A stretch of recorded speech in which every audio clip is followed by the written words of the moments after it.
Hey guys, welcome back to my newest video, and today I'm going to be discussing where I think the teams will place for the third leg of the VSGaming Premier Division. So just a quick disclaimer again with these type of videos, the predictions that I'm going to be kind of delivering or whatever, this is only my opinion and not to be taken as fact. So I mean, this is kind of just content for you guys. I mean, I'm gonna list a few reasons as to why I think a team will finish in a certain place, but I mean, you guys can do with that information what you want.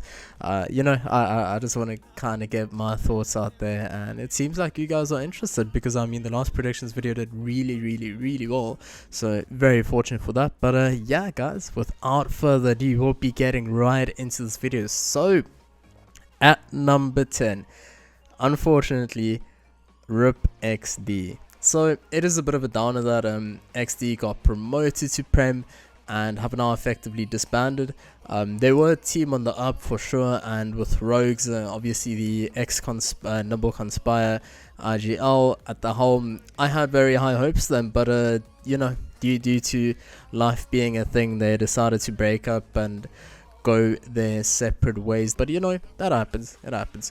So coming up at number 9, we've got Omnius Gaming. So Omnius Gaming are no strangers to Prem Div, as they were in Prem for the first leg of this year, but unfortunately they were demoted to First Div, and now again they proved that they are Prem Div material, as they had an 8-1 record in First Div, with their only loss actually coming to XD.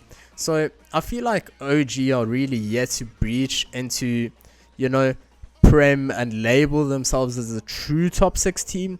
Like usually with these predictions, as this is now my second one, when I look at the list of teams, I usually go, oh okay, yeah, no, let's say a team like well, if you might meme me, but you will find out like WRG. I look at them and I'm like, oh okay, yeah, top 6 material. I mean, all of the players in the roster, they have the experience, they have the aim mechanics, whatever, like 100% without a doubt.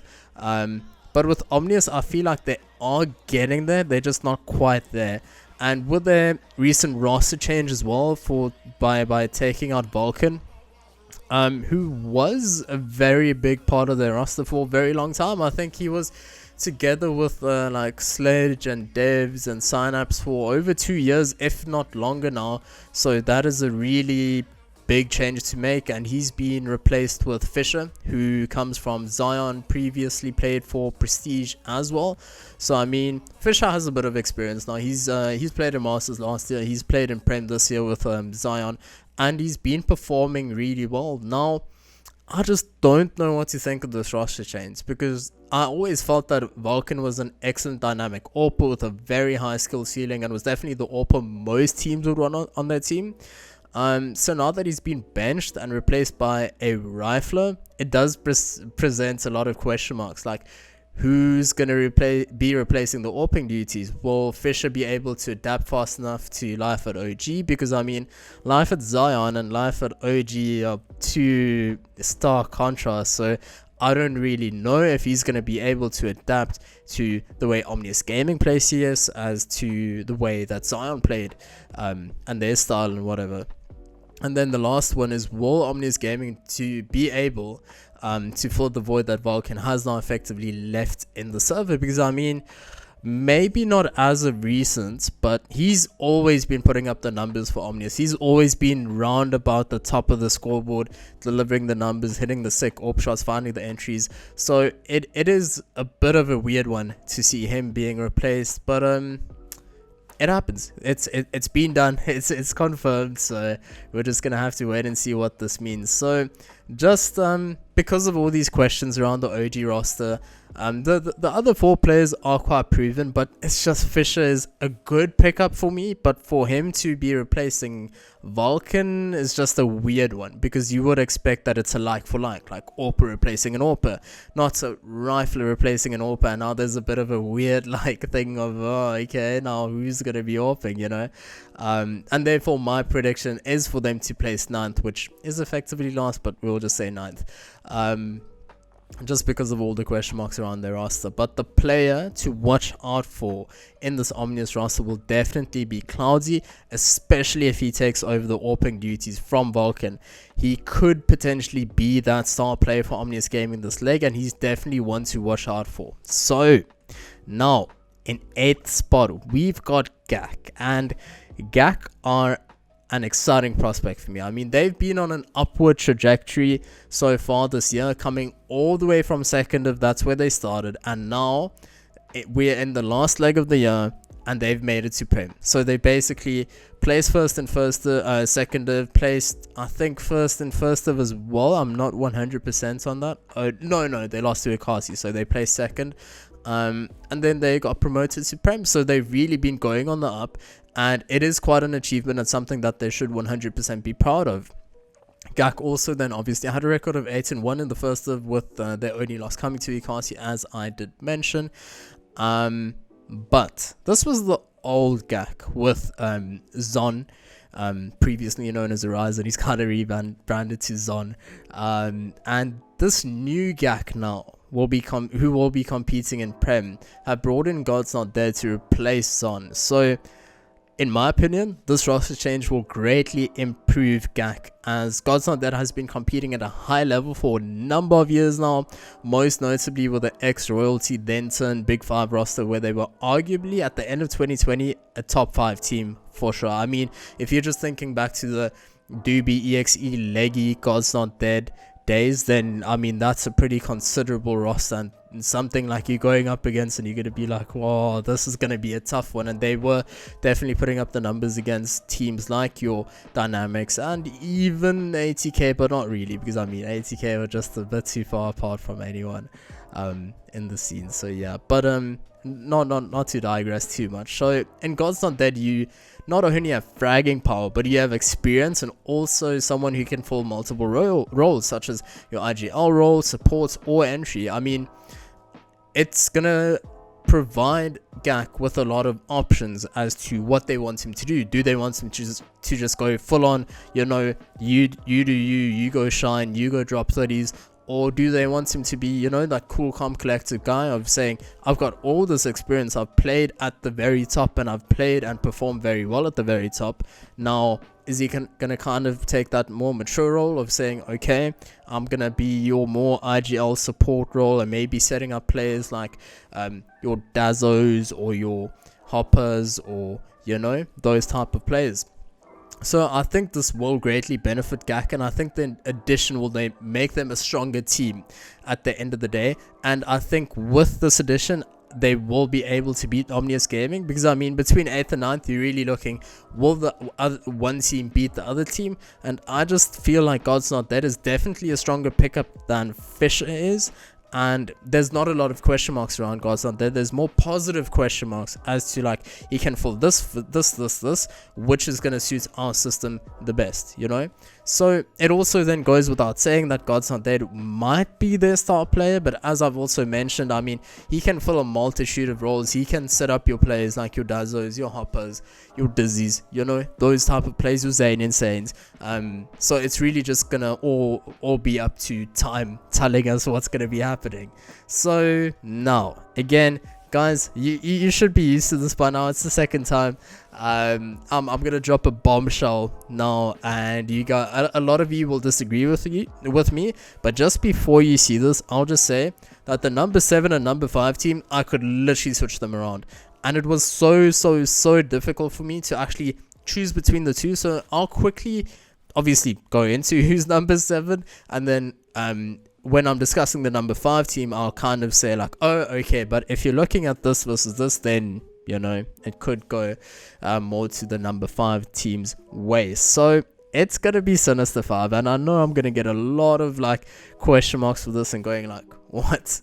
They've placed 4th in the previous leg. Like, this is a really good team, but I'll quickly just explain why I think so. So obviously, goes without saying, this was a really hard decision to make, as I feel like none of the top 7 teams deserve to fall out of Prem. I mean, not one of them. All of these top 7 teams from 7 to 1 are absolutely insane teams. Like, definitely, you know, cream of the crop. And it's really unfair for one of these teams to not have to fall out and go to first div, obviously. But someone has to take that relegation spot. So if you're just looking at Sinister 5, what's transpired over the past few weeks, they've lost two big players in the form of Shia and even more notably lately. They contributed a lot in terms of the team structure, utility, and they were putting up decent numbers and well, and just overall contributing to the whole team dynamic. I mean, lately especially, I mean, I can maybe discuss him a bit later, but I mean, it goes without saying, everyone knows who he is, everyone knows what he brings to the table, so losing a player like him, it's definitely gonna hurt. But these players have been replaced. It definitely wasn't an easy task, but with that said, they have brought in two ex-Rage Quit players. I've already kind of in my reflections video, I've discussed how highly I rate Rage Quit, and I'm glad that a few ex-Rage Quit players have found a home in the form of Sinister 5, obviously being Triton and Deadshot. And now both these players have the potential to fill the void in terms of fragging power. Without a doubt, they're both very talented players when it comes to their mechanics, but the experience factor is still something that's bothering me. I think, well, as far as my knowledge stretches, I'm pretty sure that was both Triton and Deadshot's first ever leg in Prem. I mean, they performed way better than I think anyone had anticipated, but still, there's still that maybe a bit of lack in experience. And in my eyes, they're still kind of the new kids on the block, so they still have to, at least for me, prove themselves just for one more leg. If I can see out of these two players that they can, mesh into a new team, gel with the new players, and kind of go, you know what, I've now taken a bit of time to get used to everything, and now I'm gonna bang. And if they can just go from the get-go and just be like on it and start firing and putting up the numbers, then Sin 5, as I've mentioned, can easily slot into that 5th spot. I think that's going to be very easy for them then. But it's all about how long are they going to take to kind of now get these players into their systems and tell them exactly how they want to play. Because as far as I know, Trident and Deadshot, I mean, there's synergy, but there's zero synergy between Chappie, Frozen, and Ruben, and then Triton and Deadshot. Triton and Deadshot have never played with these three players, so it's going to take time, obviously, to kind of form that synergy and form that bond and all. But yeah, the remaining Sim 5 players, obviously being Chappie, Frozen, and Ruben, are big name players, and they have what it takes to deliver the results as they've showed in the last leg by parking Sinister 5 in that number 4 spot. It's just going to be a matter of time. Or a matter of playing according to the plan from the get-go, as I've mentioned. And if they're going to struggle in the beginning, then I think that might be an indicator, because I mean, these other 6 teams, they are not going to be struggling too much, and maybe the number 5 team that I will mention might struggle in the beginning as well, but honestly, these other teams haven't made too many roster changes, so they're going to be firing from the get-go, and it's going to be really difficult for Sinister 5 to adapt immediately, with playstyles and everything, as I've mentioned. But yeah, now we're getting into that number 6 spot, being Zion. So this is a familiar place for Zion to be, as I did predict them to finish 6th last time. They finished 5th actually, which one-upped me and kind of surprised me. So this time around, Zion have actually replaced Blue with a familiar face in Malkis, and this will definitely give the squad a boost. So Zion had so much potential with Malkis, and when he left to go to Big 5, that really left a bit of a void in the team that couldn't ever be properly filled. I mean, Blue tried filling it to his best ability, and then kind of, I don't know what happened there, but he got taken out of the roster. And then Fisher came in to just kind of stand in and be there, and now he's also gone to VSGaming. So now that Malkis is back, I'm expecting big things from the Zion boys. I mean, they definitely have that X factor to beat bigger teams, and I think they've now had enough time to build up their new roster to where they want to be. Because I mean, if you're just thinking back, Malkis, he's a new pickup, but he's not new at all. He's played with these players before, and now he's already built up relationships, and he knows what's going on. So there shouldn't be too much of a whole introduction to, oh, this is how we play on this. He already knows exactly how Zion play on all their maps, and if I know Vaynance, he would have already updated Malkis with everything, so I don't think that would be an issue at all.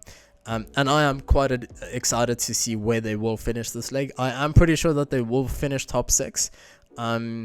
just going from how well they played last leg, being a kind of a brand new roster, and now they've had time, they've been through a leg. I think they're just going to go from strength to strength for the next one. So just going to go back to a bit of that star player, just throwing it around.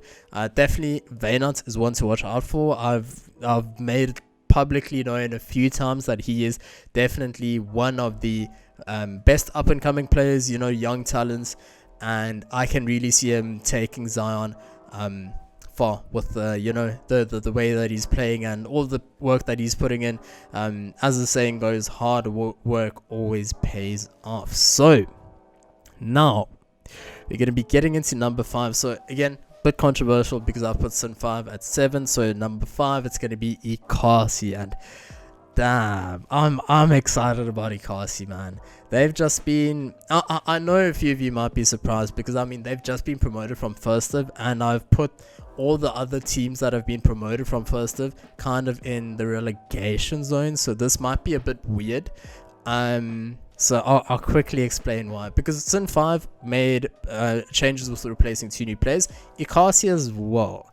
So how can Ikasi, with making 2 roster changes, and Sin 5 with making 2 roster changes, beat a proven team like Sin 5? So I know, believe me, I know what you guys are thinking, that this might sound crazy, but I think that the new additions to the Ikasi roster being none other than Raid, and absolutely loving to see his name back in ComCS, by the way, and Glitchy. It will be absolutely massive for Ikasi. So just a bit of background info for those of you that might not know Raid too well. He was once upon a time one of the highest rated youngsters in the country, and was actually featured on HLTV, obviously still is to this day, but was featured on HLTV by the age of 15. Can you guys imagine? 15 years. This guy is just like he's on a new level, man. So he will definitely, he's got that needed oomph that Ikasi have been lacking in recent times, and brings a lot to the team, and will for sure be exactly what Lichlord will have wanted to have as an IGL. I'm sure that Lichlord is going to absolutely love having Raid play for him, because Raid just possesses the power to open up bomb sites and find those entries around the map, and that is a very valuable asset to have, because that just opens up a lot more options for Lichlord, and Lichlord is a pretty hard fragger as far as things goes already, and now you're throwing Raid into the mix as well. And if he's going to be popping and kind of performing even just close to the level that he was back a few years ago, then wow, Ikasi can then surprise a few teams for sure. And then just going to look at Glitchy a bit, he's on the other hand just come off an excellent leg with the X-Rage Code boys, and will, like Triton and Deadshot, needs to prove that he can play at this level on a consistent level. So he definitely has the mechanics and the aim to do so, as do Triton and Dirtshot, but he is desperately lacking the experience. So it will really be up to the experienced players in the squad, such as your Geminis, your Who Elses, your Leech Lords, to get them up to speed as quickly as they can to get this roster to fire on all cylinders. So now I'll kind of get into why I've rated Ikasi above Sinister 5. And just looking at the RGLs quickly, Chappie, as far as I know, is the RGL of Sinister 5, and Lichlord for Ikasi. So for me, no offense to Chappie, I think Chappie is a brilliant player in his own right. He puts the numbers on the board, like you can't really ask any more than that. But Lichlord, man, that guy is cracked. He can just, he's got BMT for sure. He can just, rock up to a game. He's got so much responsibility on his shoulders. With being an IGL, you kind of have to focus on everyone else's game and put your game at the very bottom of your priority list. And Lichlord has managed to do that, focus on all these other players and still be able to put up the numbers. That is absolutely insane, and something which is very rare in CS. So that is absolutely insane. And it's not just that he only puts numbers on the board, like just goes positive or something, that he's making contribution. He's doing even more than that. I would label him as kind of Ikasi's star player for sure. So it's absolutely mind-blowing. So for me, Lichlord already wins the IGL battle there. Now though, we're done with the controversial part. Now we're getting into our more, relaxed part where everyone can kind of expect these 4 teams to be in the top 4. So gonna be looking at Goliath Gaming in that 4th spot. So for me, Goliath are the dark horse the dark horse for this leg, because it looks like Goliath are just giving another leg to your ADM Massacre and Dweezil to relax. Because Goliath did announce that they've kind of given these players a bit of a break, their core roster, to just relax, because they've worked really hard. I mean, they were putting everything into beat 80k earlier in the year, and that must be completely like mentally draining and physically draining. So it is definitely good to just give your players a break and say, you know what, dude, you don't have to practice for 8 hours and play for 8 hours a day. Like, vibe, relax, take a much needed break, and then get back into it when you're ready. And for me, I don't see them being ready quite yet, because if I'm just looking at the ECA matches being played, the roster that Goliath had are Zip, Lighters, Deviants, and then Adora was in there, and then they're kind of mixing between either Dweezil playing or ADM playing, or someone else playing. They're trying to kind of filter that place the whole time to just just keep all the players relaxed, because I've really been seeing ADM play a bit, and then I've seen even Massacre play for the DGL match. I think it was against Sinister 5 where Goliath won. I saw him coming in as well. So the players are around, they're just kind of taking it slow. So I'm pretty sure that they will be coming in for Masters, but for now, for this leg, I'm just going to label them as a dark horse. So now for number 3, I'm putting WRG. I'm not making the same mistake twice. I'm definitely not going to make the mistake of rating WRG lower than number 3 or anything lower than that. I'm not going to be, misjudging them again, because they've just, proved they're haters. I'm not a hater. I just put out a rating. I had to put someone in that number 7 spot, but WRG, they came out swinging from the first go, and they played an absolute stellar leg in leg 2, and I'm happy that they did. I'm happy that they just came out and said, you know what, we'll prove you wrong, bro. We'll place much higher than you think or other people think that we would, and they did. They placed in 3rd, so that was absolutely amazing, and I'm gonna predict that they'll place in 3rd again.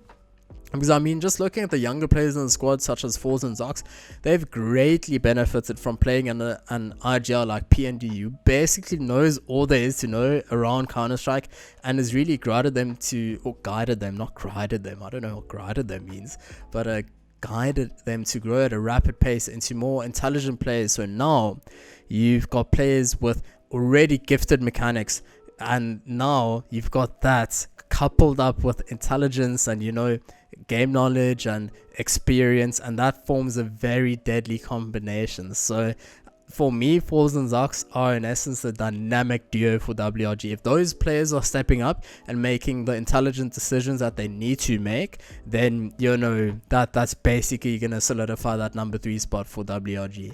So I think again that WRG have now proven the naysayers, such as myself. I apologize to them, because they did really prove me wrong there, and showing that they can deliver when they need to deliver. I think they won't be able to duel it away against the likes of Bravado and Dynamic quite yet, but I do believe that they are very close to being at that level. I think give them another leg and wait till Masters, get those ECA player vibes also going, see where they place with that, and then look over to Masters, because I think come Masters, it's gonna be very interesting to see how they do, because I do like them not making any roster changes. That absolutely, I am a advocate for that, keeping roster stable and just going for long-term growth. And if WRG can stay together then after this leg as well, then they're definitely in for a shot at placing even higher than 3rd. So it's going to be very interesting to see how this leg does go for them. So now getting into our last 2 teams. So the team I'm going to be putting in number 2 is going to be Dynamic, and they were the number 1 team last time out. And you know what, I'll keep this short and just explain why. So most of you would have read on Twitter that Heartbreak announced his departure from the dynamic roster, citing, you know, studies as a priority above gaming, which I 100% agree with and understand. So it is a very sore sight to see, you know, a player such as Heartbreak now kind of effectively leaving the scene indefinitely until he's at least completed his studies. Then he can come back, you know, but for now he's gonna be leaving Dynamic. So I actually spoke with him and asked, you know, what's gonna be up with Dynamic, and he said for the time being he will be playing in, you know, the ECA matches, the VSGaming matches. So for this leg it will still be the same roster, but they, as far as I know and as far as he's told me, they're not going to be practicing together at all. So that is going to be a bit of a difficult one, and obviously he was the IGL and primary AWP for them, and he's not going to be filling those roles anymore, at least not IGL. I don't know about AWP, he might still AWP, but at least for IGL, someone else will be IGLing, you know, just to kind of assist the transition phase of, you know, now replacing him with someone else. And I'm assuming someone else is now already in that current dynamic roster going to be taking over the IGL role. For who's going to be doing that, I have no clue. So I can't really rate Dynamic above Bravado just because they're not practicing with Heartbreak right now. I just feel it would be so wrong of me to put Dynamic above a hard-working team like Bravado that are on such, you know, consistent growth pattern, and just put them above Bravado. I think it would be, you know, a bit disrespectful, but still, I think that it's going to be a really tough match, and I think Dynamic have what it takes to actually beat Bravado, like no jokes. I think they can beat Bravado. It's just going to come down to how they kind of perform on the day, because for sure the other 4 players will be practicing together, so that synergy will be there and they will be, you know, working out setups to play with. But it's just, you know, that 5th player, you really need that 5th player involved, and with Heartbreak, you know, now kind of taking a step back and not going to be as involved anymore, I just believe that Dynamic won't be able to get that number 1 spot again. So now obviously getting to Bravado, at that number 1 spot, I am going to be predicting that they take the top step of the podium this leg. Their growth has been absolutely insane, and they've been consistently growing for the past few months. Every time I see Bravado play, you can kind of see that, you know, wow, they found a new setup, or I saw them doing this in one round and that kind of led effectively to them losing the round. They didn't do this again. That's actually pretty cool. And they're playing really intelligent Counter-Strike by switching up the pace at the right times, and, you know, taking map control very, you know, as you should. I'm forgetting the word that I wanted to use, but you know, just kind of logically playing around the map, just thinking of, let's say, dust, you know, and you want to take short, then you send a few players lows, you first flash short from lows to kind of clear maybe a booster player. They're considering every single possibility, and it's kind of how you should play Counter-Strike for sure. If you're ever gonna be sending a team overseas and you're gonna be playing with a very, you know, fast-paced type of CS, it's not really gonna work out for you. So I think Bravado now already playing the correct CS. At this point, it's definitely gonna work out for them if they do maybe have future aspirations of actually going overseas. I just predict that Bravado will be a bit too difficult to beat this leg, as they are putting in everything possible to claim back that number 1 spot in the South African rankings, and you can't deny the hard work and commitment like that. So for those reasons, I'm going to be placing Bravado at my number 1 spot. So thanks for watching the video, guys. I really appreciate it. If you made it to this point in the video, then, you know, you guys really do deserve a cookie. I hope you did enjoy it, and let me know what you think of the predictions. If you agreed with me, if you didn't agree with me, you know, let me know below in the comments. I really do enjoy reading every single comment. So yeah, if you did enjoy the video, then like the video. It really does help me out to just kind of know, okay, cool, you like the video, I'll keep on making more content of this. And if you dislike the video, you can, you know, it's it's YouTube, who cares, right? If you dislike the video, please let me know why you've disliked the video, so that I can maybe improve something in my future videos, so that I can just know, ooh, okay, I'm doing this, I shouldn't be doing this, and that has led to a dislike, so that I can kind of just improve it, you know, for the next time. But yeah, if you want to see more of this type of content, I'm going to be dropping a lot of content in the future. Do please subscribe to the channel, as it helps me grow, you know, grow the channel and just upload more consistently. And yeah, guys, have a great night and just stay safe, guys. Cheers.